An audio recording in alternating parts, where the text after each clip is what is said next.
And Mr. Brankel is going to lead us in a prayer as well as the Pledge of Allegiance. Stand with me. Please rise. Let's pray. Thank you, Lord, for a beautiful day. Thank you for allowing us all to get together here. Lord, I ask that you grant us wisdom as we make decisions for the county, and we'll give you the glory. In your name we pray. Amen. Amen. I pledge allegiance to the flag of the United States of America and to the republic for which it stands, one nation, under God, indivisible, with liberty and justice for all.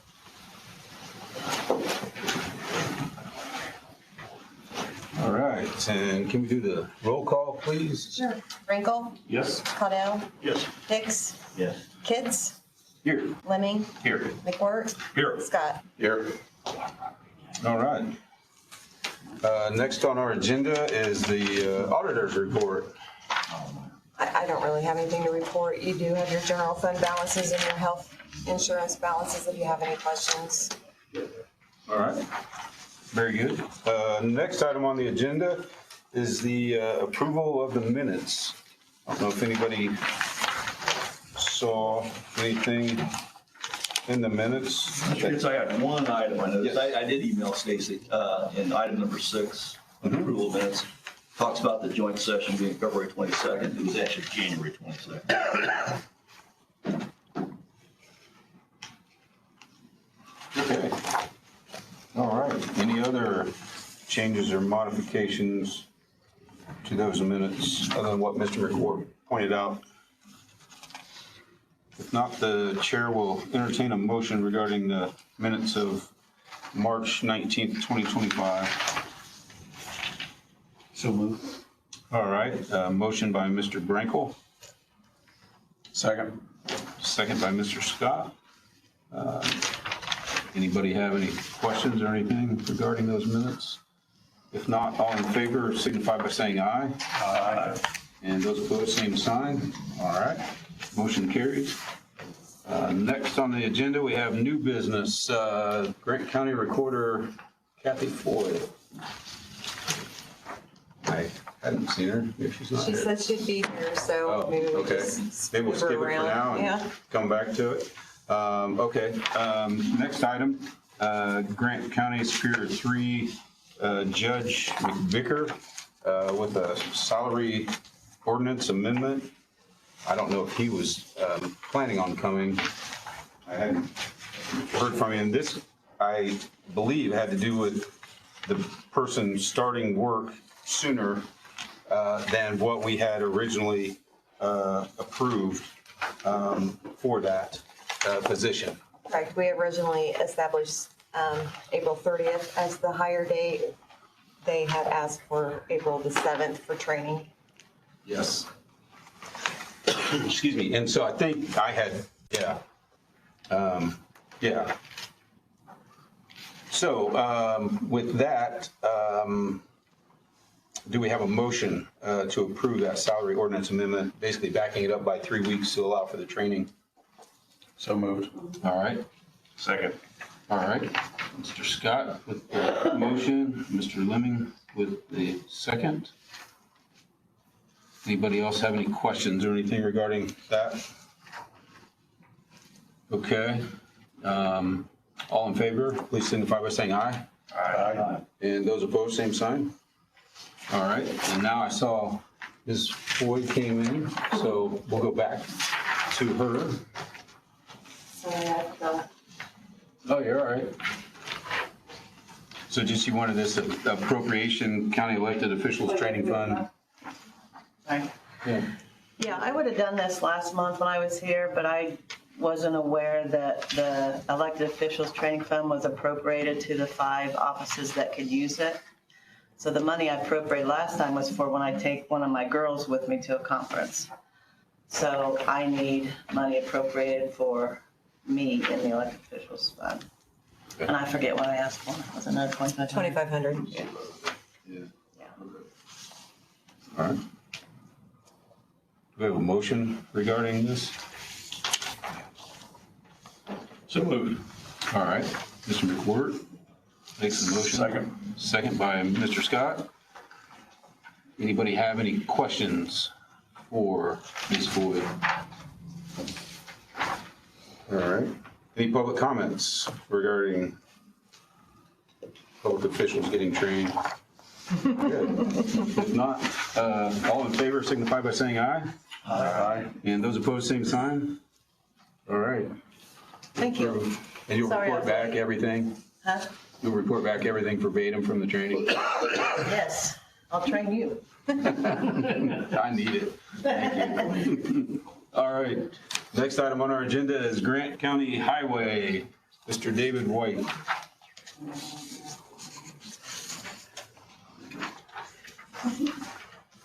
Good evening. I was going to ask for some additional funding out of 3 different departments or budgets that I work with. So I didn't know if you want to start with 1173, the MVH restricted fund first. So I'm asking for additional 500,000 in bituminous, and this is basically our oil product that we use in our chip seal program. Asking for another $1 million in paving projects, and then additional 200,000 for equipment. We'd like to pitch equipment, some summer equipment that we need this summer for doing projects, and then additional 75,000 for stone and gravel. Can we do one at a time, or you want me? I was gonna lump them all together, or do we need to do them separate? However you gentlemen like to do it. I would say just lump them together then. Local road and street, additional $150,000 for paving projects. And then additional, in 1176, 225,000 for equipment. Kind of explained there a little bit what happened. Last year, we purchased 2 snow plows, and they were not be able to be constructed till this summer. And so we didn't use that money, it just stayed in the account. So we'd like to use that to pay for that. And then we had purchased 4 pickup trucks this year for our foremans. And there was already $25,000 budgeted in that account, so that's why I was asking for the remaining 200,000 to pay for them. And then the 50,000 is to grind up some millings that we have at our facility for putting down on our roads for our paving projects. Some stuff we got free from the state, and then we're going to reuse on secondary roads. So, I explained to Mr. Kitts last night that this money is just additional, that Mrs. Jarvis did the 4B form, and that in the NVH to the NVH restricted and regular 1176, we've got 2.9 million that hasn't been budgeted, and I think these all together was like 2.2. So there's like about $500,000 that I haven't used. Local road and street, I have 175,000 that hasn't been appropriated, so I used 150 out of that in case there's emergency. So You have a question on that. I was looking at this. If I'm not mistaken, the 1173 fund just shows $460,000 roughly unappropriated. yeah, but the 2 at the end. Is it combined on the very far right side? Yeah, that's combined, then we have to. You can transfer to NVH restricted from Okay, NVH, so but you we're gonna, can't so transfer we're gonna back transfer money from the unrestricted to the restricted to make up that if difference. necessary at If some point. necessary. Okay, because right now it just shows 460 Yes. available, so there's not enough to appropriate it at this point. Usually what I do is I just make sure it don't go in the negative before the end of the year. Because we get, every month we get a, yeah. Okay, as long as we know we're gonna need to transfer into there if it becomes red. Right, Yes, okay. In total, you're okay, just a matter of. yeah. Okay. And I don't like to transfer unless I have to because I can't move it back. Understand. And how does this fund get money in it? Given this is one of those that the state, This is from fuel tax only, the MVH fund is, so every month, I told Mr. Kicks, like last month, the 2 funds brought in $400,000. The local road and street usually runs between $50,000 and $60,000 a month on it. So that's Was it a 50 split that we put into the two funds? Yes. Okay. The extra 1 penny always goes in the But restricted. it's 50/50 now, that's what it still is. It hadn't changed, I'm not sure if they're gonna change that or not. They haven't changed it yet. I do have a question, I guess, on the equipment you're looking to buy. Can you explain what that equipment is? We're looking at buying a mini excavator and a skid steer. That was some of the products that we were wanting to purchase during the ARPA money, but we didn't have enough funding to do all that. So we'd still like to get that for the end of this year. Is that replacing something we have currently, or is this new? This is all new. Yeah, this is an addition to what we have currently. Tell me again what it was, a skid one? Skid steer and I have to admit, I know what that is, but okay. a little bobcat. Okay. And then a mini excavator. Can you give us an idea what the price of those are gonna be? I got some quotes. The mini was around 120,000 and the skid steer right around 70 to 90,000, Okay. depending on the brand. And the commissioners are on board with these purchases at this point, or have you gone to them yet? I haven't gone to them yet Okay. because I want to make sure the money was approved before I went to them. Okay. So, I think they're aware now. yeah, I feel say they know I've been giving prices. They just Two of the three are. Yeah. When you buy equipment like that, you generally purchase new, you don't buy used. did a little both. We had a great all that we just purchased with ARPA money. It was a brand new one. It was over 500,000. I got a 2022 for 289. So we bought. It had like 1,000 hours on it. So hopefully it'll last us 20 some years at least. So Yeah. When you buy, Sorry, go ahead.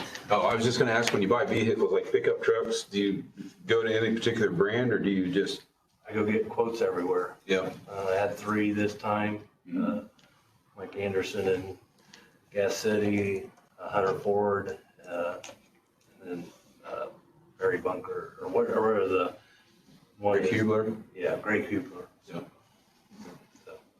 All right. And actually, we bought 2 Fords and 2 Chevys. They were the two lowest bids, and so we kind of split it up a little bit. So. Mr. McCourt, you had another I question? think I've got here, he explains on the MVH fund what he's looking to do for equipment there, so I can see that, so. Okay. All right. Do we have a motion for Mr. White to approve these appropriations? Mr. President, I'll move to approve Mr. White's request. All right. Motion by Mr. Scott, second by Mr. Lemming. Do we have any additional questions from the council? Do we have any questions from the audience regarding this equipment purchase? All right, hearing none.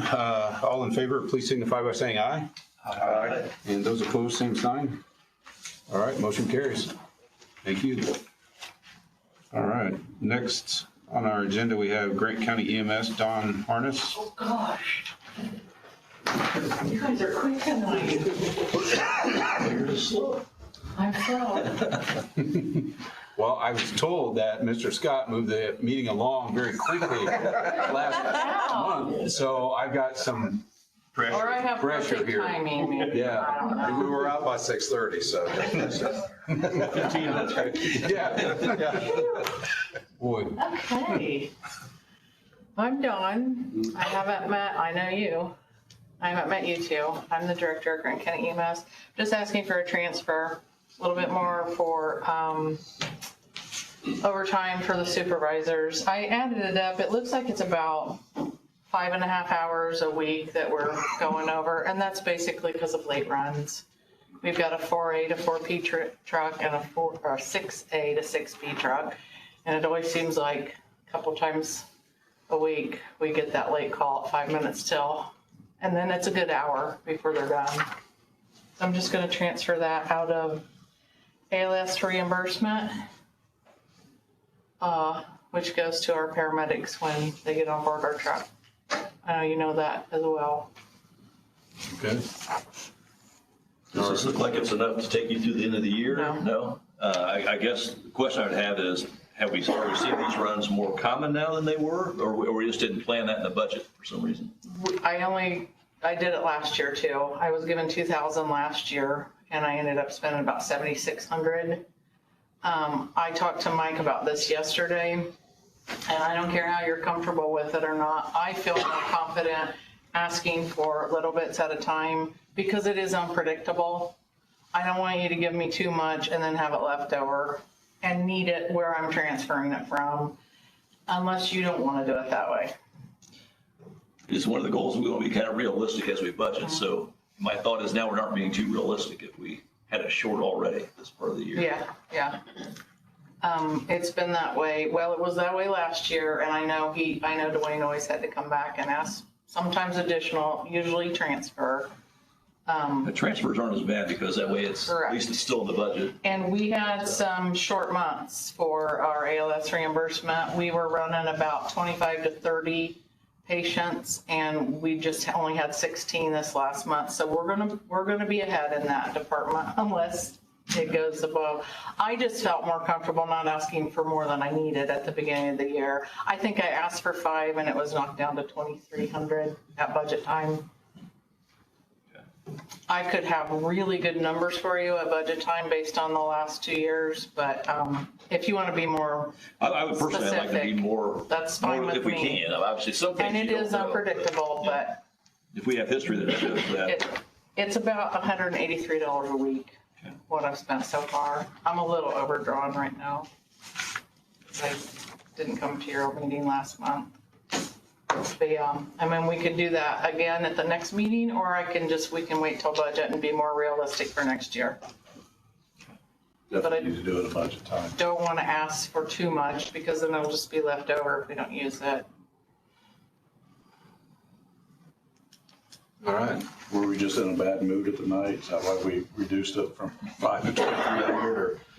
I think that was the idea, is you need to ask for more as needed. As needed, okay. Well, when we do the personnel part of budget, it just increases by whatever the raises are given, Oh, so, okay.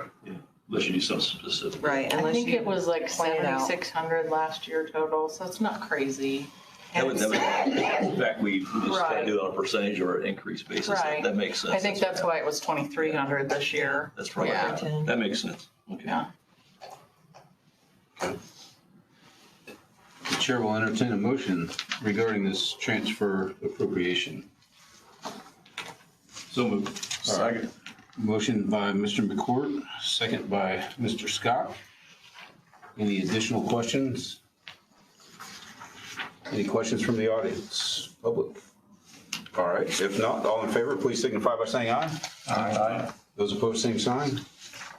Motion carries. Thank you. Yo. All right, next on the agenda, we have the Grant County Health Department. I'm going to present on behalf of Dr. Woods tonight. We have a request. We had $205,800 in remaining Health First Indiana funds as after 2024 closed out. We're asking for an additional appropriation for $205,000 to fund one-time injections into some public health initiatives. I can go into detail on those if you'd like.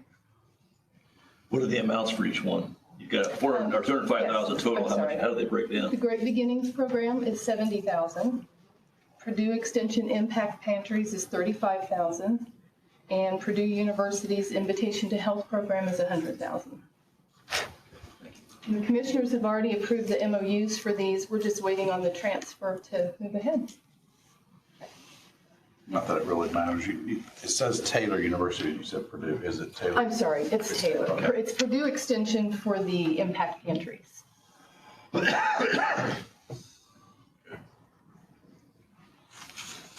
And this is money we received from the state of Indiana. Correct, and the state of Indiana is, basically, we need to spend this down or they're gonna ask for it back and disperse it to counties that do have a need for it. So I'm assuming that's going to be something we feel like is going to be beneficial to our citizens. And so. Absolutely, the Great Beginnings program meets, so our 17% of our pregnant women smoke. They're working to lower that. They meet them at pregnancy, try to walk them through pregnancy and discontinuing the smoking. They spend another year with them after the child's delivered with incentives. You know, if you don't smoke this month and can pass the swab, you'll get a month's worth of diapers. So they use the funding for that, a safe sleep program. Our infants die at a rapid rate in Grant County compared to surrounding counties and other counties in Indiana. The Purdue Extension Impact Pantries, we are trying to put a food pantry in every school in Grant County. That's what that money would go for. Purdue will come in, and once they build the food pantry, they will teach the schools how to self-replenish the food pantry. And then the Taylor University's Invitation to Health program, they, on a doctor's recommendation, match up with senior citizens who are at all risk or have some health issues that just one-on-one fitness education and guidance will help them recover better. And it just helps all of our numbers. So those are the initiatives that we felt like we would try to funnel this funding into. And you would just make the payment to Marion Health, they would get the money. You give the money to Purdue Extension and Correct. Now you wouldn't actually do the disbursements of all the transactions, you're just giving the money to those programs. And then there's a great deal of reporting that has to come back on the success of the program and where the funding went. It's not just a blank check. I mean, they have to report to me, I have to report to the state. Okay. How are these programs promoted or advertised within the community? Great Beginnings is already fairly established. They lost their grant funding for this year, so they kind of reached out when they heard that we had extra money we needed to get rid of. But it's also every obstetrician in the county refers patients. The Purdue Extension, we have a school nurse liaison who's also funded with the Health First Indiana funds, who has already reached out to every school. She works in all the schools on a, every day, every week. She's already reached out to them, and they've got great interest from all of our school systems, just waiting to make sure we have the funds. And then the Taylor University program, it's on a physician's referral. So they advertise to all the local physicians, and the physicians refer the patients that they feel like would benefit from it. They're working to get it into Marion. Right now, you have to go to Taylor for that program. Part of this funding would be able to expand to, I'm not going to name the partners yet. They're working on some partnerships here in Marion to try to expand that program too. I just don't want to throw names out there and then it falls. Is participation high in the current programs? The Invitation to Health program? Yeah. It is, and it has great success. They actually reached out to us on the recommendation of Dr. Lindsay Weaver, who's the state health commissioner. She saw the numbers on the great success that the program had. We reached out to them last year when this funding first came up because Dr. Woods has referred patients to them who had great success. So we reached out to them, and at that time they didn't need our help. And then now they do. All right. All right, the chair will entertain a motion regarding additional appropriation out of the local health services fund. So approved. All right, motion by Mr. Scott. Second by Mr. McCourt. Any other questions of council? Any public, questions from the public? All right, seeing none. Motion by Mr. Scott and second by Mr. McCourt. All in favor, please signify by saying aye. Aye. And those opposed, same sign. Motion carries. Thank you. And next we have Grant County IT Department with Marcus Elliott. There he is. Hey, how's it going, gentlemen? Good. How are you? Like I said, not doing too bad. So initially I had 2 items to bring you this evening. The commissioners asked me to hold back the panic button piece, so I'll probably wind up bringing that one back later once I work with the commissioners a little closer on that one. So I'll go ahead and I'll just present the other one. So back in December, we had a cybersecurity incident, and I got a call at 2:30 in the morning from our CrowdStrike. That's the company the state provided us they basically monitor our network, and basically there was some strange stuff going on, and basically it was a ransomware attack, and it was going through and encrypting a bunch of stuff. So I worked with them like at 2:30 in the morning, and we got it locked down, isolated, and neutralized, and that was pretty much the end of it. And then I from that point, I, used our snapshots and backups, and I got everything back up and running.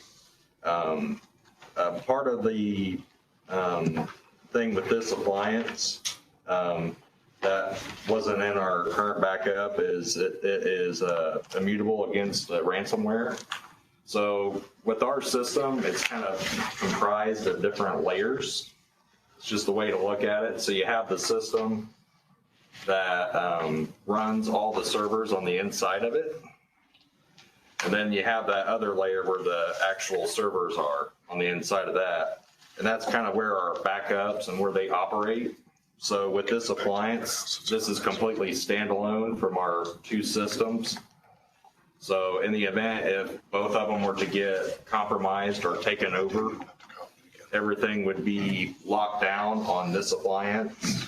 And because it's a different operating system, a whole different technology, it's not going to be able to affect it at all. So that was just, after that recent attack, I've seen how it's evolved. The attacks have changed and become more aggressive, and it's just, with this appliance, this would give us better peace of mind, and that way, if everything was to get taken over, I would be able to bring it back and rebuild it, and that's not, be down for too long. So, and initially I got different pricing. I reached out to the state IoT. That was the folks that helped us get CrowdStrike at no cost for the county. And they're currently in the process of working with a company called Rubrik. And I got pricing from them, and I thought it was way too much. They were basically wanting to sell us 2 appliances and services and have an annual agreement. And it was over $300,000 was what they were wanting. And that's in this, they're currently working with the state. It'll be a cheaper rate with the state, but I don't know what that rate's going to be.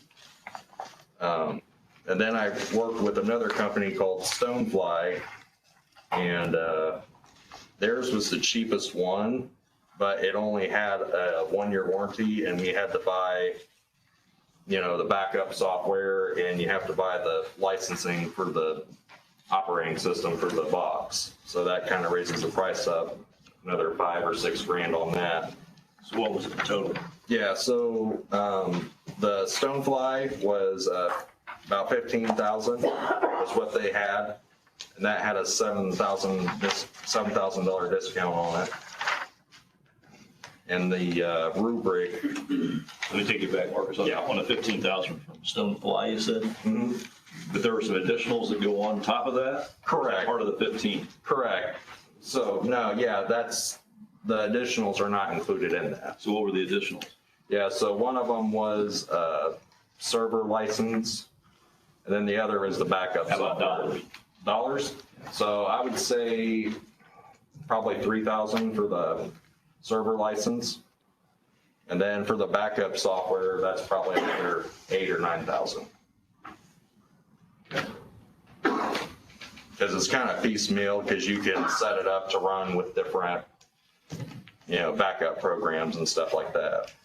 So what gravitated me towards the Synology solution from CDW is everything comes baked in with it. I mean, you get the software, it's 5 years of maintenance and support. If we have any issues, they have a 4-hour response time, and we get a designated rep. Whereas with the Stonefly, it was just 1 year, and they didn't say anything about a rep. So we don't have anybody to help us escalate issues or anything like that. So you're saying this Synology through CDW, that includes 5 year with no additional cost for the maintenance? Correct, yeah. So the software, the maintenance, it's all bundled into the box. Includes 5 years of service? Yes. So that way, if there's any issues with parts or anything like that, it should have been in the paperwork, but they said they would fix it. Yeah, next day hardware replacement, quick day deployments and rapid response.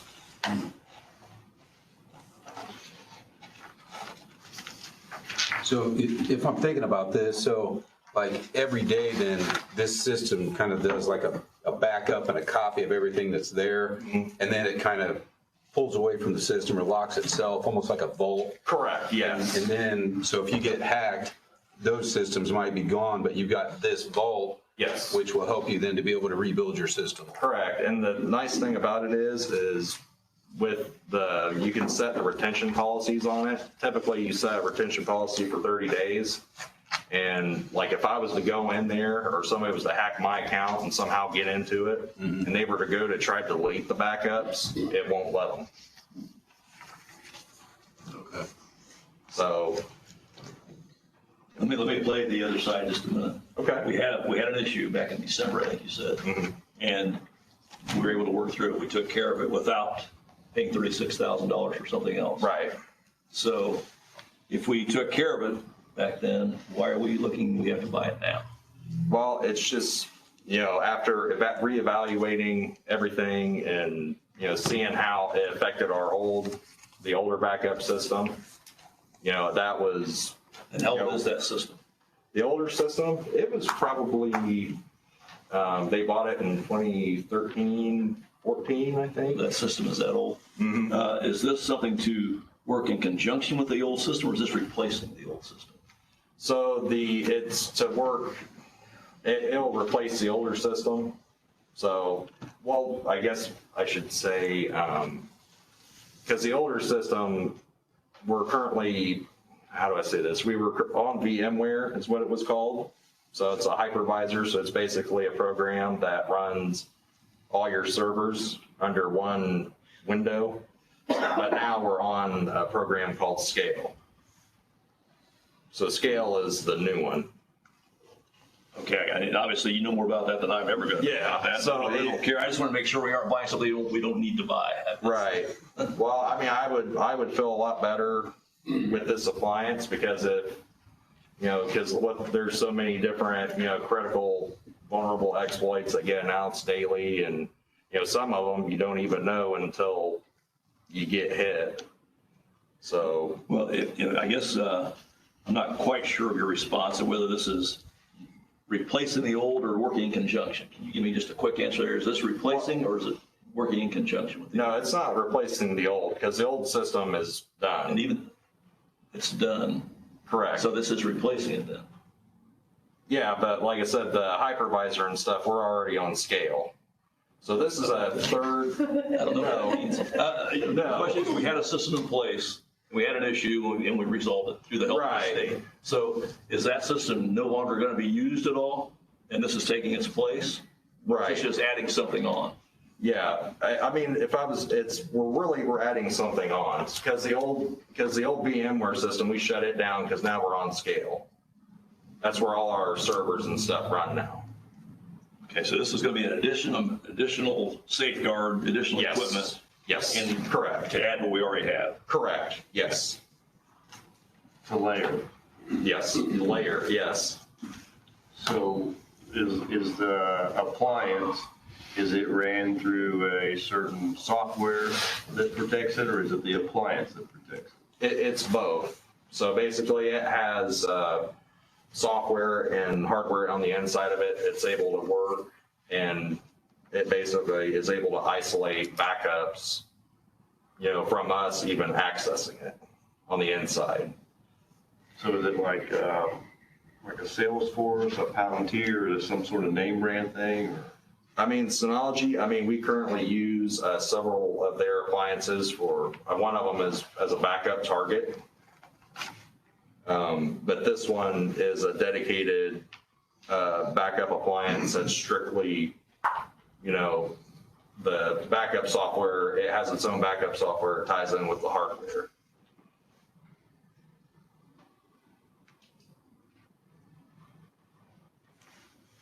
This is mainly something new to protect against ransomware. Correct. And somebody trying to lock down our system and charging us ransom in order to regain the use of our system. And my initial reaction is it's $36,000 and it saves that from happening. It's worth it. I mean, no doubt about that. But if we already had a system in place and it worked, what are we doing something else for, I guess? But if this advances us and makes this better, it's probably something worth considering. Obviously, we don't want to have something outside lock us down, Right. that's worth hundreds of thousands probably. Yeah, yeah. And the other system lasted roughly 10 years, 11 years. I mean, this has the 5-year maintenance, but how could you predict, what's going to happen with technology? But perhaps this one might last a little longer than the 5 years. When did Scales start? Scale, we installed those a couple years ago. So they were in place when this issue happened as well, okay. Yeah, so this was just seeing how it affected that older system. So, I mean, it concerned me just with, if that would have happened to the Scale system, it would have, it wouldn't have been as good for the situation. How are you looking to pay for this? So I was looking for the additional appropriation in the amount of $36,000 to my equipment budget. So general fund? Yeah, under my equipment line item, I think is what should we call that? I noticed they had in this page here, there's a lease option. So there's that versus just paying cash up front. Right. Are you looking just to pay the cash, is what you're saying? I would just look to pay the cash with it being just the 35. I wouldn't think the interest is about $1,500, it looks like, we did over a 3-year period. So, I mean, it's either way, it's no big deal. If we have the cash, we might as well do it, I guess. But, okay. Yeah.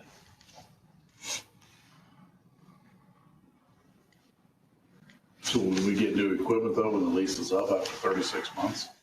If we choose the lease option or not? Well, I think I haven't looked into their CDWG's lease option. So I'd have to check with them to see how that works. I know with the county, they like to have a dollar buyout option. So that way we can choose to own it at the end if we decide we want to keep it. So if that's something you want me to find out, I could go and check. Knowing that we've got a 5-year maintenance, I think will be better than a 3-year lease. Yeah, I mean, obviously, if we're going to avoid paying any interest, we ought to do that. So, Yeah. as long as they're going to cover us with the warranty properly. Yeah.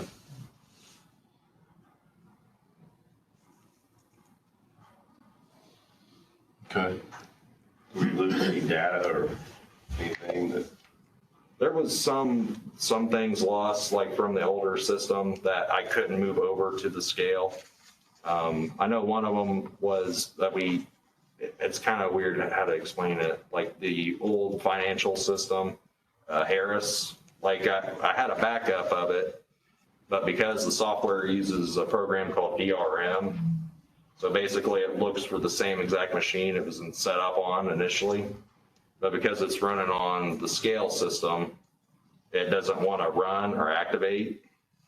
So, that was one of them. And then we had an older file share server that was used that got hit as well.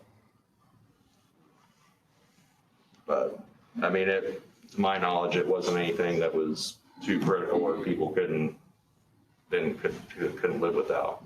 And doing this option instead of Rubric, which the state evidently is using, will not cause any complication or a problem with what the state does. No, because from what they told me, it was going to be a paid option. It was just going to be offered at a discount.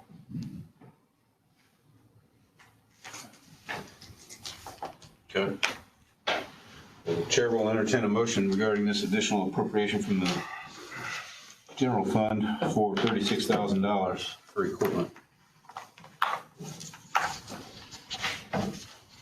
I'll make that motion, Mr. President. All right. Mr. Brankel makes the motion.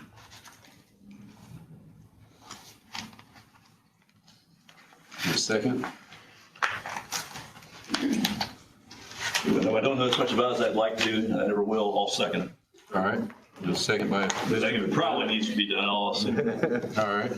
Do we have any additional questions from the council? Any questions on this one, Mark? Yeah. Any questions from the public regarding this? Okay, well, With that, motion by Mr. Brankel, second by Mr. McCourt. All in favor, please signify by saying aye. Aye. And those opposed, same sign. All right, motion carries. Thank you. Hey, thanks again, gentlemen. Yeah, thank you. Expect that to save us the next time we're attacked. Well, yeah, absolutely. Thank you so much. All right. Hopefully it works as they say. Next item on our agenda, I have old business. We have Grant County Commissioner Shane Middlesworth. I don't know if he's gonna speak, and like he's bringing Mr. Harker, an attorney. Oh boy, that's trouble. Okay. Good evening, gentlemen. Got a lot of project updates, I guess, but not too many. I want to keep it under that time limit of as a 6:30. Already blew past it. What happened? Yeah, it's my fault. We're still plugging along. The courthouse renovation still on track. We should have the furniture this weekend for the courtroom, and I believe the flooring will be in this week as well. One of the other projects is done as well. We're looking to do some roof repairs on the Salem Bank building as well. So we will be in the process of removing some units, HVAC units from that building that are no longer needed, and preparing that to have a new roof coating installed in the near future. But the other thing that order of business, I'll turn it over to Marty at this time. Sure. I had submitted to the council and the commissioners a memorandum and a draft resolution on real estate acquisition. And this time, in light of Senate Bill 1, which is just signed into law by the governor, we've requested this be moved to the next meeting so that we can come back and in a little more detail, regroup everyone, local government to get. So we need to sharpen things up, and we'll come back in a month, if that's okay. Yeah, absolutely. Hopefully some of the dust will settle and we'll know exactly where we're at, but I definitely don't think we're in a better position, but. Yeah, if you have any questions, feel free to reach out one of the members. Yeah. Just a quick question for you, Shane, regarding the roof at Salem Bank. I mean, I think that's good news as far as the cost that we're talking about as repair that's needed. Yeah, the estimate. Better than what we had thought years ago, I guess. Yeah, I know years ago they was estimating $1 million, and they have come in well under. Yeah, so we're pleased by it. We're talking less than 100,000. Yeah, Mr. Poling took the lead on the roofing, so. Plus, we got an estimate to replace the skylights, and they're just gonna coat the seams of the dome, because he said we could probably get away with 10 years before we had to coat the whole thing for $10,000. And what was the Salem Bank roof? You might let us know roughly what that amount is. $60,000. Yeah, we're talking, 60,000 as opposed to seven figures, maybe high sixes. Yeah. Well, the last figure we got was around $1 million. Yeah. That's awesome news. Yeah, that's as long as great that does the job, that's awesome news. Yeah. Yeah. Thank you. And the skylights too, then. Fix that roof over there. Fix that roof over there, fixing the skylights. Yeah, that's $10,000 to replace the skylights, and then he's just gonna coat the seams and where they pin it, because that roof's like brand new over there. Said we probably get 10 years before we even had to coat the whole thing. That's good news too, I believe. Yeah.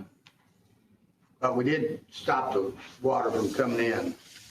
We caulked the skylights for now, so water hasn't been coming in with all of that. That's good. Super.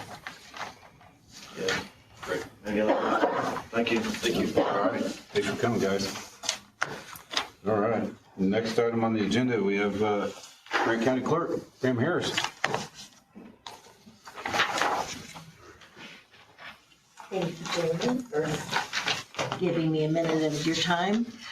Before I proceed with Doug and my project, I did want to say that the contract for this was approved by the commissioners with the stipulation that I give to them a year's worth of bank statements for a state account that has our ISETs and Odyssey monies in. This is not a county account. This is a state account. This is a holding account where we collect monies and we hold those monies until we are instructed to distribute those monies to the intended people. It's not money that we can get into. All we can do is deposit the money in until we write the check, are instructed to write that check to the intended person. Is it a trust fund? Is that what we're talking about? Correct, A trust correct, fund. yeah.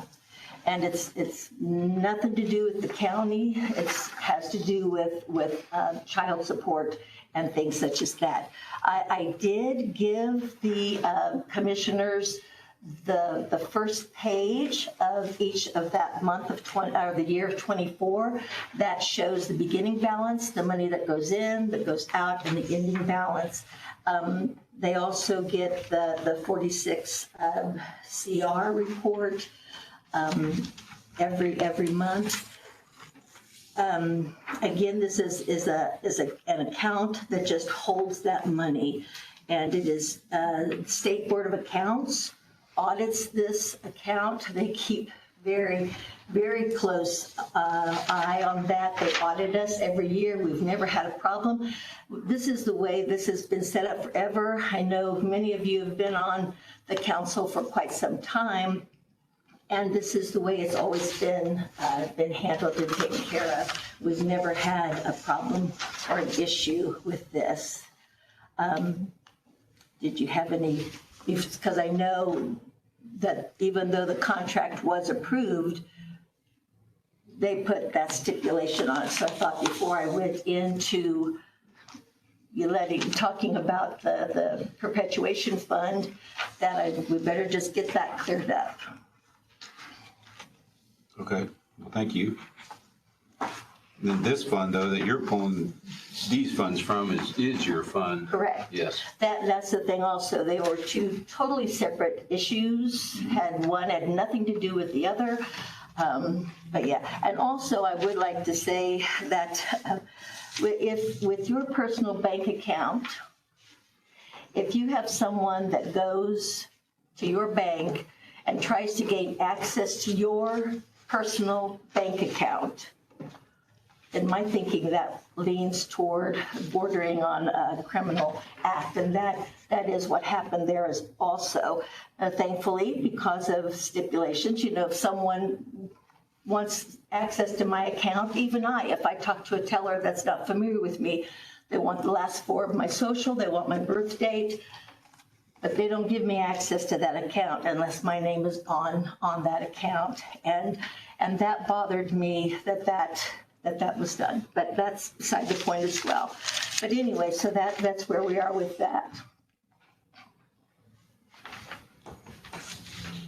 So I guess I just need to know how you want to proceed before I go into my request to use the perpetuation fund.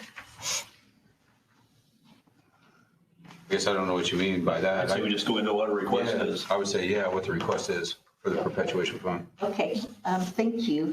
I do have Doug with me. He is with SBS there, who I plan on having do the digitizing process. Counties all across Indiana have used them to digitize. Our own sheriff's department has used them to digitize. I'm wanting to use out of my perpetuation fund, which I have the totals there also. I've got a substantial fund, and just also to remind you that with every copy of a document that's purchased at the clerk's office, money is poured in to the perpetuation fund, so it's constantly growing. In March, I had a balance of $285,262,000, some odd cents. What I'm wanting to use for this project is it's 260,916 and some odd cents. These are now currently, like from about 2018 forward, the documents, the filings are scanned into the system. They're in our system. So this would be older documents. I wanted to use ARPA money, then it would have been done and taken care of, but that option was taken away from me. So I'd like to get started on this by using a portion of the perpetuation fund. So that's gonna leave you roughly $25,000? Yeah, right about in there. And there again, for what I have, what else I have coming out of there, that's plenty to cover for this year. And then again, it's constantly building and constantly growing. With every day, it grows a little bit. I read in here that this was the first part. Yeah, because if you remember from before, maybe you don't, the original proposal that I wanted to use ARPA money for was a little over $1 million. And so this will get me started to get these documents digitized. And you got to remember too, these are our county's stories, our county's histories. They're some ugly and some lovely. Our streets, our buildings are named after a lot of the people involved with these documents. We have people coming to, well, today, I think Brenda made 7 trips to the Record Center back here to gain access to documents for different people. Because, yeah, so we access them all the time. This will help us. They will be at our fingertips, and we can pull them up very, very easily. Do you have any other thoughts, Doug, that I'm missing? Not really. This is a portion of what we had gone to commissioners, and I don't know if they came to council with it back when she was looking for the ARPA money as well. This came directly from the initial proposal. These are her priority critical documents, case files. There's much more in that room, as you all well know. But that's what she's decided as her priority critical documents are the case files that are in boxes and shelves and need to be preserved. So are these are records by type or by time frame? I mean, is this a period of years or is it a type of record? They're case files. It's more a type of record because there's more over there than what her fund. So you're not looking at, I was going to ask what time period does this take care of, but really the time period, it's a type of file that you're going to be digitizing. Okay.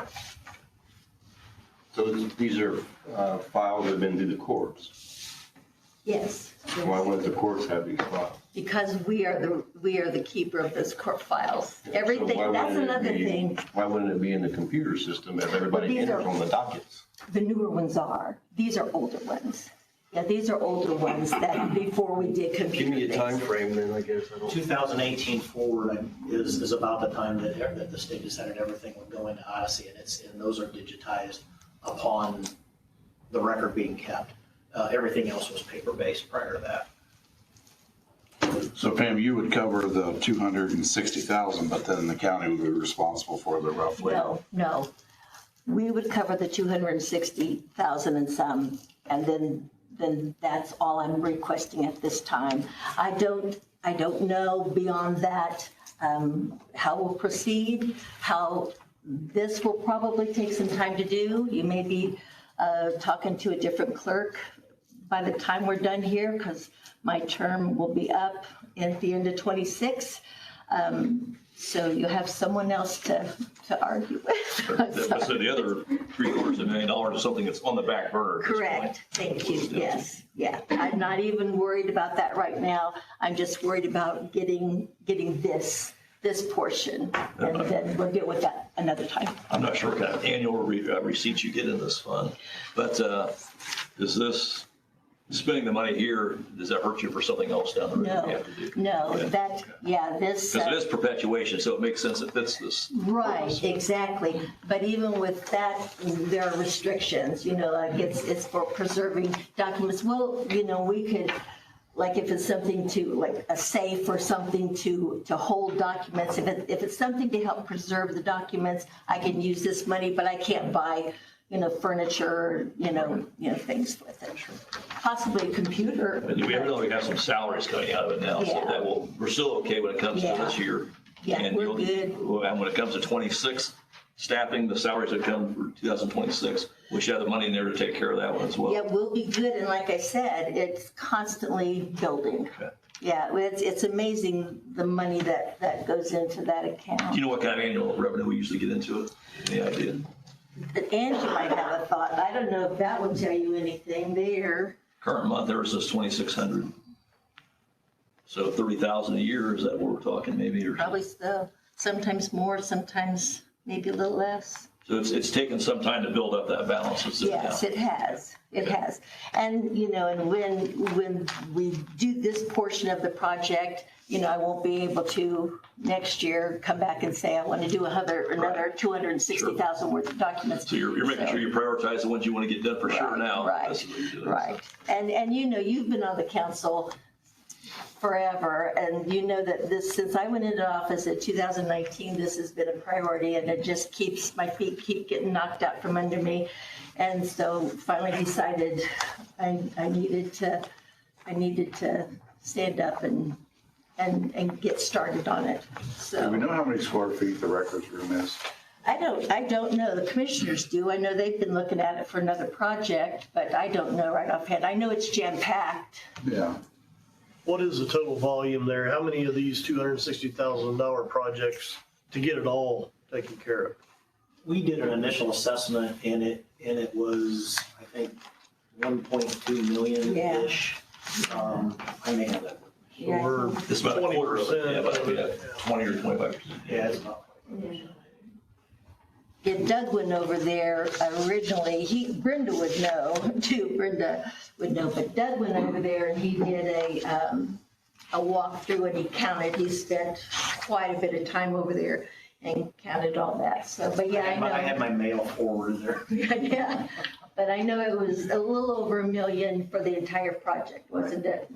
And it contains all types of records. Did you prioritize court records first? Is that correct? Right. Well, I think most of them are court-type records. There's adoptions, guardianships, you know, all sorts of things, everything. Another thing, in case you don't know, some of you do, nothing goes on in that courthouse that doesn't, very, very little goes on in that courthouse that doesn't begin with the clerk's office, goes to the courts and comes back to the clerk's office. So we're very involved in what, on all those courts. So if I could ask the commissioners, do you know what the square footage is over there off the top of your head?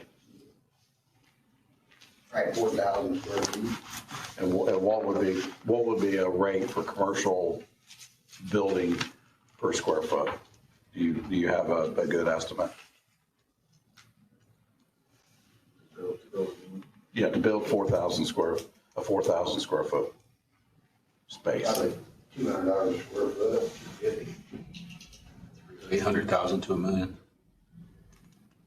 I do know I don't know if this is where you're going. I'm not quite sure I'm following your question there. But from what I understand, they're planning on moving, because they're wanting to repurpose this, which you know all about that, and move our records to the Salem Bank. A space in the Salem Bank building is what I've heard that the plan is. Well, no, I was just curious if it would be cheaper to actually construct a space than to pay out for the digitizing of Well, the records. couple things. There's the concern of a fire, and if the fire doesn't destroy anything, then there's the concern of water damage. There's concern of natural disasters. We've had that over in the courthouse when water pipe broke up above and came down. You remember, I'm sure, totally wiped out Judge Kenworthy's office, and some of that did get down into our office. So you know, there's always that concern. There's always that chance. It's preservation. Yeah. How does it get, I was going to say, well, no matter what you have, it can get destroyed or lost. So this is going to be saved some off-site location so it's accessible, Thank you. right? I mean, I'm assuming that's right. Yes, thank you. Redundantly backed up. Right. So there's multiple sources of it, so you won't lose it if you lose one spot. You have to lose multiple spots to lose it. I do want to say that this was not advertised as additional appropriation. Even though it's the perpetuation fund? It was not, well, yeah, it's the perpetuation fund, but it was not advertised as an additional appropriation because of the way the letter came over. I just thought it was more of an information to the council, and the commissioners hadn't. It does say The discussion commissioners, on that. yes, it says discussion. I didn't put the discussion on there. I sent the letter that was added. We can always take action pending advertising. And plus, the advertising was prior to the commissioner's approval. That was another reason, so it just So how didn't get does that work advertised at then? this time. How will that, For approval, for official approval, it has to come back next month after it's been advertised. Because technically, the public have input on it. I don't know, it is just, it's, okay, if that's what we have to do, it just, the longer we put this off, the longer it, I mean, I guess I would like to hear a plan of what we're gonna do with the 3/4 of the other, because if the concern is fire and water damage and everything else, we have 3/4 of our records that's potentially being exposed, but we don't seem to be all that concerned right now with those 3/4. So I'd like to hear a plan of how we're going to pay for all of this. Does that make sense? that makes sense, but it doesn't. I have been talking about this since 2019. I practically begged for ARPA money, and I know these commissioners, as well as the prior commissioners and some of the council, were involved in that decision. If we could have used that ARPA money, this would be done and over, never to be addressed again. It wouldn't be like putting new tires on a truck or it would be done. So the plan is to get a start on it. And I'm sorry I can't pull money out of my hat. Nobody asked you to. Well, I think you kind of are. No. But to presume that I don't care about the other 3/4, that's false. No, there was no indication and no Well, that's what you insinuation of just that said. whatsoever. That's what you No, just you said. completely misunderstood But, what I said. well, I hope I did. But I have cared about all of those records ever since I've been here, since I was in the recorder's office. And I still care about those, but we're tied up with what we have to work with. And what I have to work with is the $260,000. That's all I've got to work with. Unless you would like, in my next budget, we can work together and see if we can't cover the rest of it. I would love that. I guess you're trying to do what you can do, and that's what this money is for. Thank you. So we may not save the others, we can save some, I guess, is what it kind of boils down to. Yeah. And then after these are digitized, then there's an option on here, secure records destruction if requested. $6,000. So are you then destroying these records That after is they're something that digitized? we are still trying to figure out. If we've got I don't know that we're going to have a space for them. Once we get them digitized, that may take care of it, but I don't know that we're going to have space for in the new 817 boxes facility. or Yeah. Once digitized, this type of record, not every record in that building can be destroyed. Once digitized, these records that she's asking to do for this portion can be, and many other clerks have done exactly that. So as part of your request for this, including the records destruction, or is that an additional that? That's in the total. Okay, that's in the $260,000? Okay. And if you choose not to, it can be obviously just be taken out. Right. What about ongoing costs with server space, cloud storage, things of that nature? That I believe I put in. Also, there is I've got it right here. I had it in this together. And of course, it's not right there.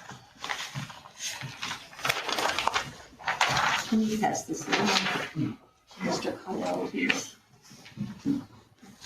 That's that last It's page. minimum. It's got some things. Yes, Yeah, it's minimum, the fee is minimum, but yeah, there's a one-time fee there, and then the ongoing, what? At 250, it actually, Yeah. there's some other things marked on the original ones that she's not going to use the Public Document Center or citizen request portion of that, so it's only the $250 a month going forward. aside from the training itself. Okay. If somebody makes a request on these digital records, then how much do you charge for that client to get those? Do we? Yeah. It would just be if they want to view it, they can view it. We have a public terminal over there that they can Right. pull up and view it. Free. If they want a copy of it, then it's $1 a page. $1 a page, okay. Yeah, no charge for the access to it, just. Right, just the image. So that is the ongoing annual maintenance, so to speak, of having it on the cloud or wherever it's And stored. that'll go up by that amount every time that we store X amount of records or digitize. Not proportionally, it's increments, and I don't have this with me. As cloud storage has gone up, we've had to have some increases, but they've been fairly nominal. But as far as how many terabytes, et cetera, in addition, she's still got room to add within that 250. But if there's, I would say for 500, you could do the entire room. So it's not that much in addition. So Doug, how long are you anticipating this project would take? We'll have this done before she leaves office. I would think within a year.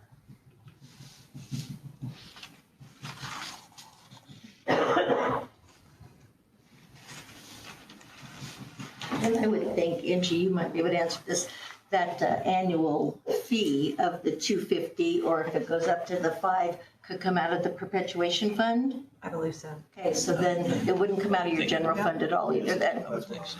Yeah, I would think so. And this storage system, I think we mentioned this before, but that is the same system that the sheriff's office uses now for their records. We did those back in 2017, 18 maybe.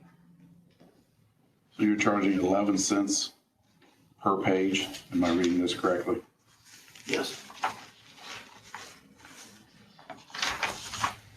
What years are we looking at? We're looking from 2018 back.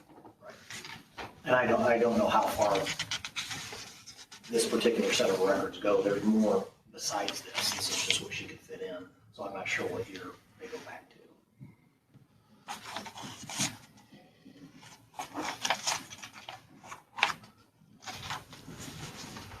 What do you mean fit in? That she could fit in within her budget. This isn't all of the case files that are over there. So are they not chronologically ordered from 2018 back to how far we go? They're probably arranged in there by cause number, but they're all dated as well. But I personally wasn't concerned with the dates when I was analyzing what was in there. There's anybody, that's the type of record they're looking to digitize, not necessarily the years of it, it's the type. Well, I mean, somebody obviously went through and done a pretty thorough examination because we have the total number of pages in this quote as well, so. It's an estimate based on what's in there, but I didn't look at the dates. I can do that. So you kind of just spot checked, kind of did a sample of a box and said, okay, about this many records are in a box and times 11. Yeah, we've done this for Yeah. 35 years that through math over the years, we know about how many pages are in an inch in a box, how many files, et cetera. That's how it's figured. But the cause number is by date, isn't it like 2025, blah, blah, blah, blah, blah, blah? If it can start off that way, but then as time passes and more pages are added to that, the individual, because of this case, they're in and out of court over the course of time, then it's added to that. So as far as the date, that could fluctuate. It could start here, but go on. Well, am I mistaken, Mr. Whitfield? You're exactly Even if you right. add The cause to it, number, the cause number stays the same. It never changes. So I'm assuming on all cases that are filed from whatever point in time this started, the staff is inputting they're copying, because I know as an attorney, I can go online and I can see all the documents that are filed on a case. I don't think the general public can, but I know attorneys can. We have a sign in and we go in and I can see everything. And ironically, I was just checking and I can go back to 2014. So there's criminal cases back to, and that, I just spot checked a client I knew who had a case that old and they were back to 14. So just in listening to this, if I may ask a couple questions, Mr. President. Sure. So are you actually inputting the data from court cases, or is it other type of data that the clerk's office stores that you're digitizing? I want to make sure I understand your question. It is anything within in those cases? No, let me rephrase that. So the clerk has several types of records that she's responsible for keeping track of. One of the big ones is court documents. In other words, documents that are filed under a cause number. I'm assuming that's what you're talking about, you're digitizing. Yes. So the documents that you're doing that are in that room are court files, and you don't know from what years those are? I personally do not. I can go over there and look. To create an estimate of how much this would cost, I wasn't concerned with the years. They'll be indexed by the cause number to be able to find them.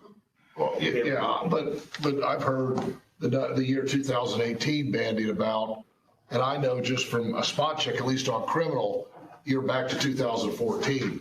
So is it civil that's in there that maybe was not put in immediately? Was criminal given priority because theoretically those records you have to keep? Do you understand what I'm saying? Yeah, there are.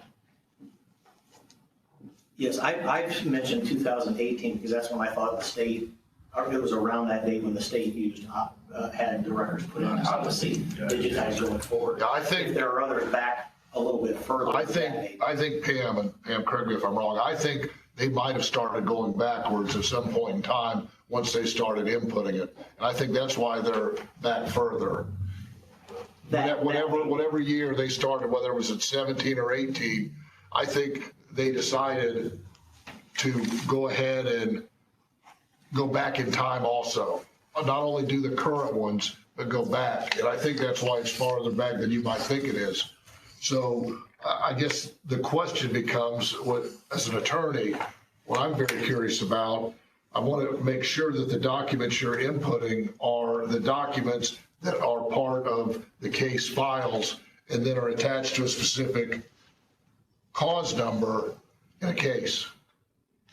They are. Each of those files has a cause number. So just for everyone's information, then what that does is it does a few things.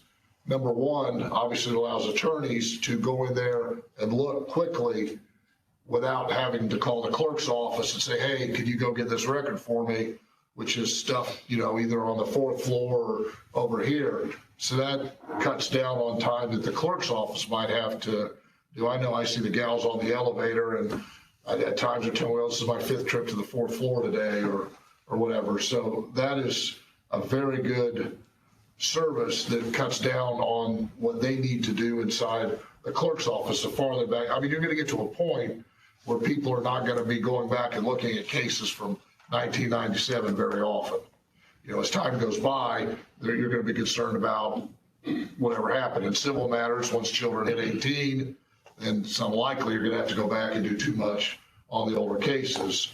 So the fact that it sounds like what they're doing is going back in time on court filings it's definitely a good thing for the clerk's office, for sure. I hope that clarifies some of the confusion, because again, when you go on Odyssey, you can go see a chronological case summary and you can see everything that's done in that case.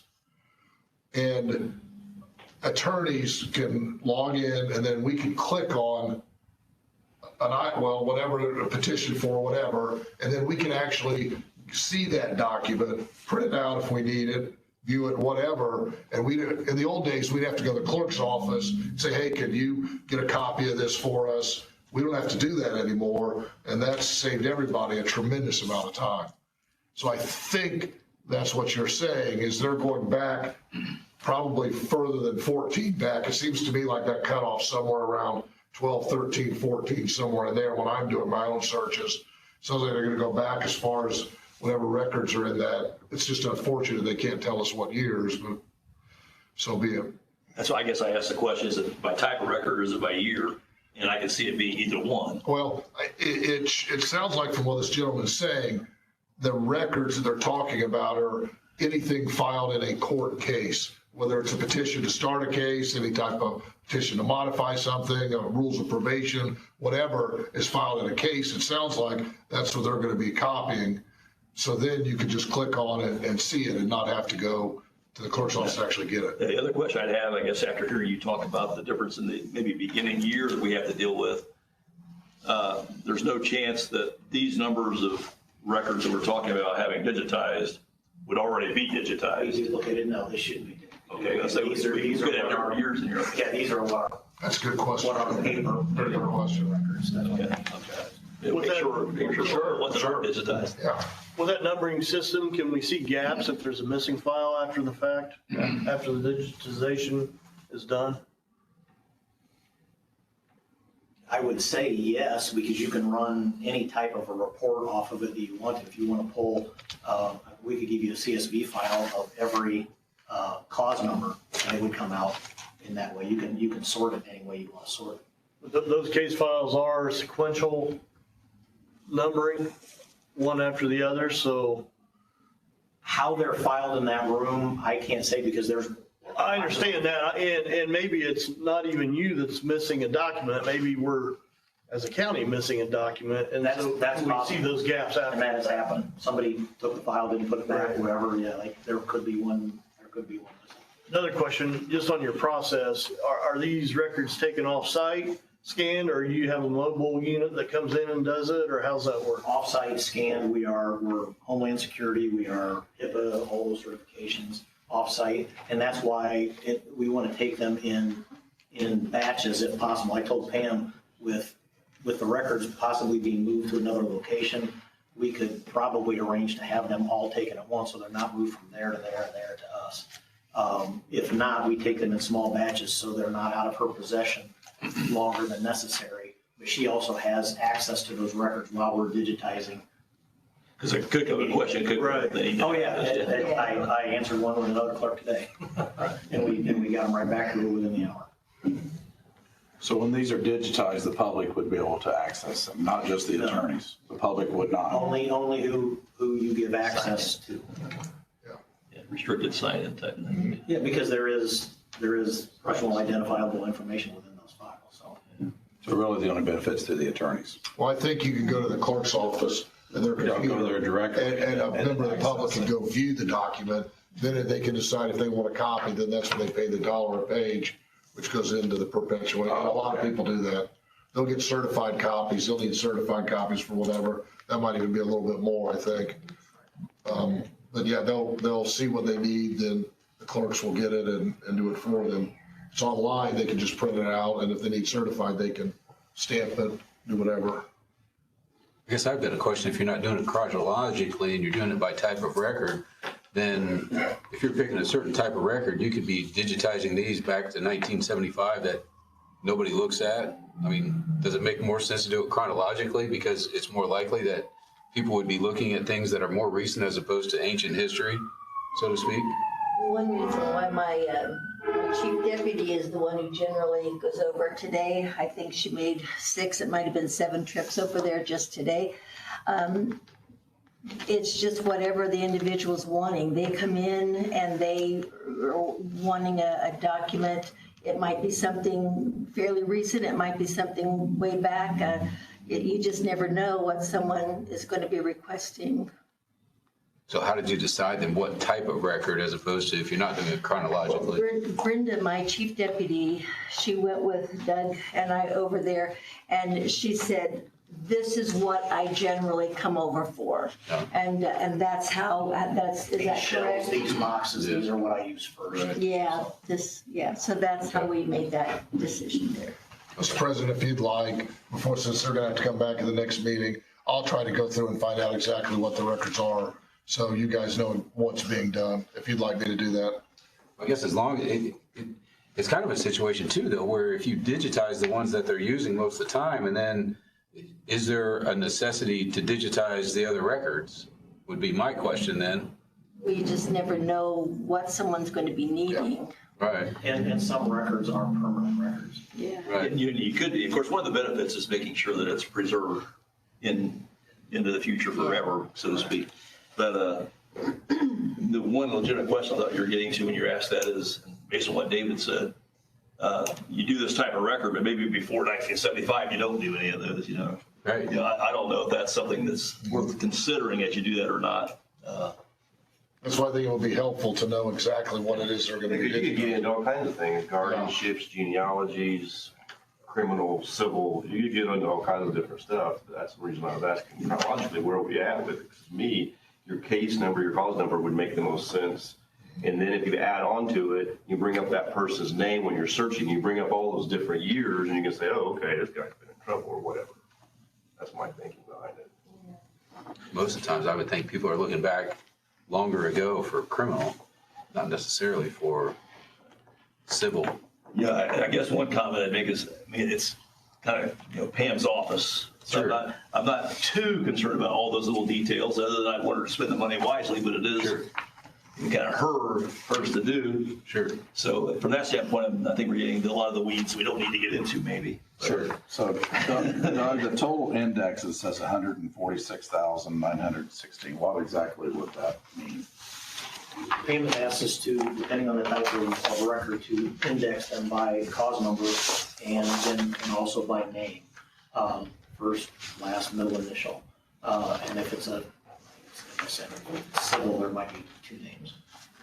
So that's where the indexes come from, and that's an estimate based on how many files we believe are within that batch of records. So my next question would be actually in anticipation of trying to save money for Ms. Harris. So the total pages is almost $2.2 million, or $2 million, 2.2 million pages.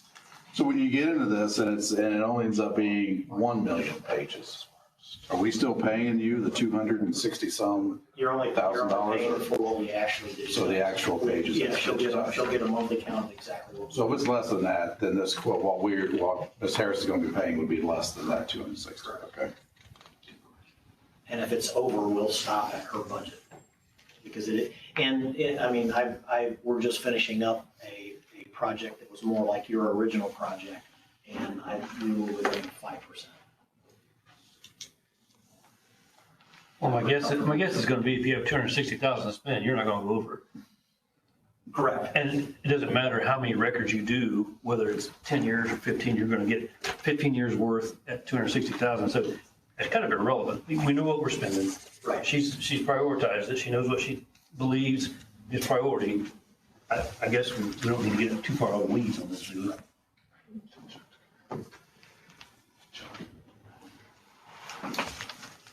I think we beat it to death this month, so next month, we're not. No, we don't do next month. Yeah. Certainly been a lot of questions, and thank you for all of your answers. Thank you, sir. I appreciate your interest, and I want to apologize. I get a little exercise, but thank you. All right, thank you. Thank you all. One more time. Yeah. Yeah, thank you. And thank you, Mr. Glickfield. Oh, sure. Thank you very much. All right, next on the agenda, committee reports, which probably the major committee that we have going on right now would be we have a committee that's looking at a potential new jail. The thought had been that maybe we had some funding in our general fund, which could help pay for that. But Senate Bill 1 has wiped us of that thought, I think, at the present time. But who knows? We'll wait for all the dust to settle to get some final numbers of exactly what the impact is. I don't know, Mr. McWhorter, if you have any impact on what that might be. Yeah, I haven't seen numbers. We've had some good discussions with the people we're working with, the professionals involved. And we've talked, project size and those kind of things, what our expectations are. Good conversation there. But you're right, because I'll say the uncertainty that exists as a result of what Senate Bill 1 is going to mean to us makes us pause, I think. we have to make sure what that's going to be before we actually make a decision and take action. Hopefully we'll know that here soon, because I know some of the timeline, especially for the lit process to take place. The May meeting's kind of an important meeting for us, I think, what our last discussion was. So it's going to be important for us to have some information between now and before the May meeting to decide if we're going to have enough to make a decision on as a council on what that project scope would be. And just up front, we this group back in the January timeframe, maybe February, we talked about numbers, and 40 million is kind of that number we like. I'm going to say, just probably based on our conversations, 40 million is not going to get done what we have to get done. I just think that's probably the case. That's my opinion based on our conversations so far. We'll see how that develops as they finalize plans and as we fine tune things. But I just want you to know, don't be surprised if it's more than 40 million they have to come to us with. So I just don't know if they can really get a project that's going to meet the needs we have, the expectations we have for that number. So. And that's kind of a notice to the public too, is that we'll have a very good presentation at next month's meeting about this potential jail project. So be thinking about that as well. And we've talked about in the committee what we expect that to be. We want this to be a long-term fix. We want to make it so that no out-of-county people have, none of our people have to be transported out of county, whether it be juveniles or adults. So we want to make sure that facility, whatever that is, handles those concerns. So that's kind of how we base that. Yeah. Okay, I don't know if anybody else had anything for the good of the cause for this evening. I think it'd be important to be aware too that not only are we looking at a jail project, but there's 2 school corporations in the county that's also looking at building projects. If Senate Bill 1 goes, it's going to allow municipalities to charge a lit up to 1.2, 1.3%. It may increase our lit up to 2.9%. 2.9 is the line. The overall effect could be pretty substantial, and I mean, I don't know how easy it would be to get all stakeholders involved in a meeting to map this out at some point. But I think not only us, but I think it's important for everybody to be aware of that potential impact. If the county lit goes to 2.9, if the municipalities around increases theirs, the jail, the schools, that's a significant increase to property taxes. So it kind of shows you that I think some of this whole project, this whole General Assembly action, when they started down this road, did they really know what they're getting into? I think not. I don't think they really did their action because of what some people voice their opinions as, and our politicians, including the governor, really took strong positions on that. We're going to make that happen through his campaign promises. And I just don't know if they really understand the impact fully, how this whole thing works, and what really is expected of local government when it comes to funding what we do. Example, did people talk about their taxes going up? And I'm sure some did. In 2024, mine was actually less than what it was in 23. I'm not sure about you guys individually, but the school taxes can make school projects make a difference because of the debt service. I'm sure in my case, Oak Hill had a debt service go off. My total tax went down. Some went up, I'm sure. And assessed valuations, individuals, if their AVs go up more than their neighbors, they're going to have a bigger piece of the pie to pay. If someone goes down, they're going to have a less piece of the pie to pay. Yeah. But the point that I'm making there is that the total dollars the government collects is still capped for the operating funds at 4%, basically. Most years, it's up or down, depending on what that actual year is. It's around 4% as a number. The only thing that causes it to raise above that in total for the government to collect is if a project has been approved, a referendum has been approved, and there's debt service involved with the project. That's the only way it goes above the operating increase. And I just don't know if they really tell people in terms that they should be able to understand that. Because if you've approved a project that's going to be paid by property taxes, you got to expect to pay it. It's going to be above that cap. So it frustrates me that we're in this position, but we are, and we got to deal with that. Well, it was promoted that we're receiving a $300 credit, so. Thank goodness the state provided a $300 credit. But we're going to charge you more income tax to do that. Exactly. That's what it boils down to. That's the thing. I mean, at the end of the day, the frustration I have is certainly they are smiling and they're looking good. Hey, they cut taxes and people are going to say, yay. And then we're going to sit here and. Yeah, to fund what we do, we've talked about some of the savings involved in funding a potential jail project that we do $100. Is in the 1.3 million range on an annual basis. we're gonna lose that in general fund monies probably in this bill, beginning in 2028, I'm guessing. And if we lose that, we gotta make it up somehow, or we don't have that as savings. So it's gonna be income tax that makes that up if that's available to us, if we do it. I mean, Jim and I and Angie have been here long enough to know how many times we've been down this road where the state creates these scenarios and they look like the good people because of what they are providing, and then they push the increases on the local, and it's always us, the local people, that increased your taxes. We didn't do it, but they force us to have to do it. So Yeah, I just wish they would fully tell people, and you can't expect people to understand fully the process. It's kind of complicated. I made this comment to Senator Zay Saturday at a meeting we're at. You know, we always complain about the IRS and the federal government, how complex they make doing our taxes, how complex that is, and we don't like it. We're making property tax and income tax in Indiana at least that bad. And that's what we're doing. We're just making it the same thing. Shame on us for doing that. Yeah, so department heads and elected officials, don't get too excited when you see a cash balance that we have right now. Right. Because it's going to drastically change. Yes, yes, that's for sure. All right. Anybody else have anything? Otherwise, upcoming meeting date, regular meeting again, Wednesday, May 21st, and that's when we'll have a lot of information on the jail project. And if not, I guess I'd take a motion to adjourn. So moved. All right. Motion, Mr. Scott, second by Mr. Brinker. All in favor, signify by saying aye. Aye. And all opposed, same sign. Nobody. Okay. Cart before the horse a little.